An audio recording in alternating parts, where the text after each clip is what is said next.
So first of all, we're gonna change the shape of this cube.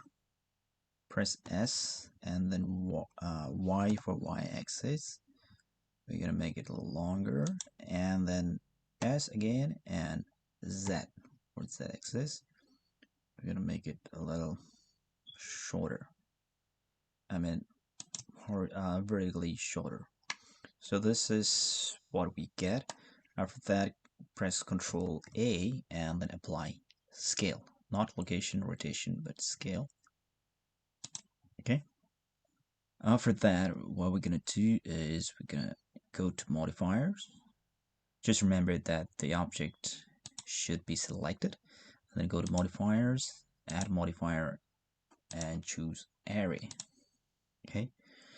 So now it increases the number of this object. So if you see here, count, you can just click on this 3, 4, 5. It's going to increase.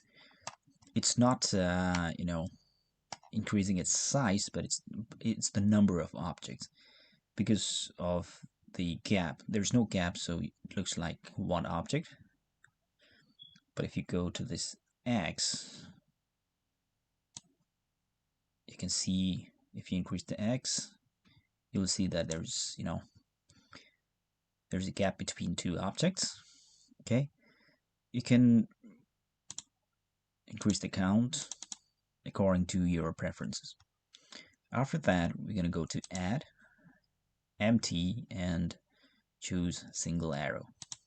Okay, so this is the thing, the empty object. Okay, now we're going to select the object, the cube again, and then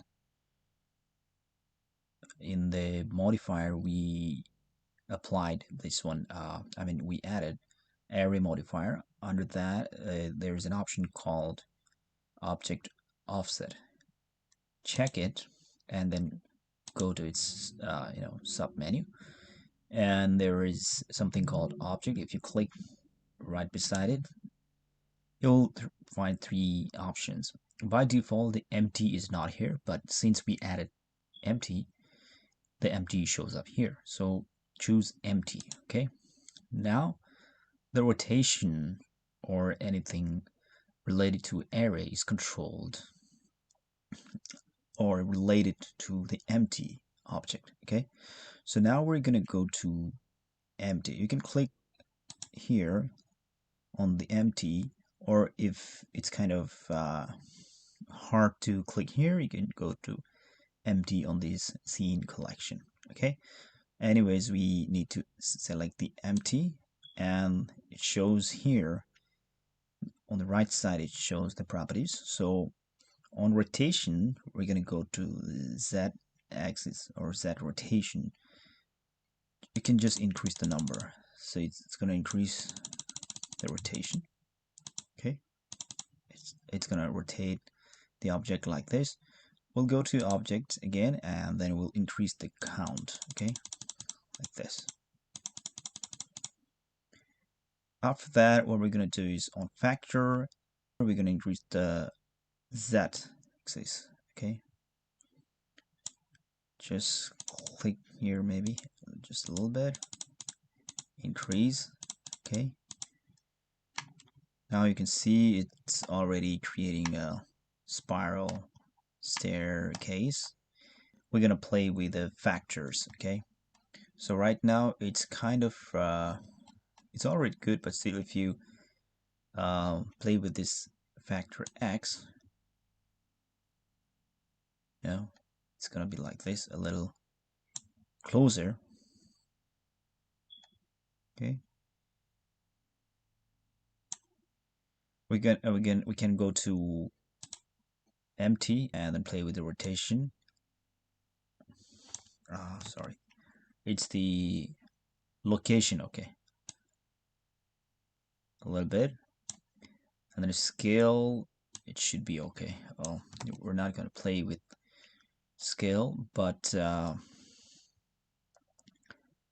just a location here, we're gonna set a little bit here, and there, like this. Okay. Okay.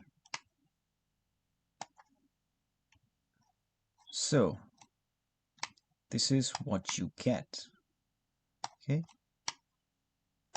This is the spiral staircase you get. Just you can just decrease the number of steps here.